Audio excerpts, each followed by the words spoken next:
Hello viewers, उम्मीद करते हैं आप सब खैरियत से होंगे।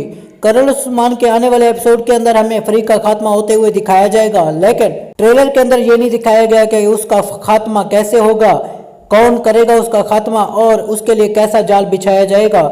इस वीडियो में भी हम इसी बारे में बात करेंगे, लेकिन उससे पहले अगर आप हमारे चैनल पर नए हैं तो हमारे चैनल को सब्सक्राइब जरूर कर दें। दोस्तों, जैसा कि हमने पिछले एपिसोड के अंदर देखा था कि फरीक को एल्चा खातून एक जाल के ज़रिए से वहाँ से भगा देती है और वो जाकर आगे ओलफ से मिल जाती है, जिसके बाद वो दोनों नईमान के हत्थे भी चढ़ जाती हैं। लेकिन नईमान और वो आपस में मिलकर उस्मान बे के बच्चों के खिलाफ साजिश करते हैं और उन्हें ख़त्म करने का सोचते हैं, जिसके बाद बेंगे खातून, मालून खातून और बाला खातून आपस में मिलकर एक चाल चलेंगे और इसके बाद फरीक को पकड़कर ख़त्म कर दिया जाएगा। जब वो उस्मान बे के बच्चों को मारने की कोशिश करेगी तब बाला खातून उसको ख़त्म कर देगी। अगर आपको हमारी छोटी सी वीडियो पसंद आई है तो इसे लाइक और हमारे चैनल को सब्सक्राइब ज़रूर कर दें।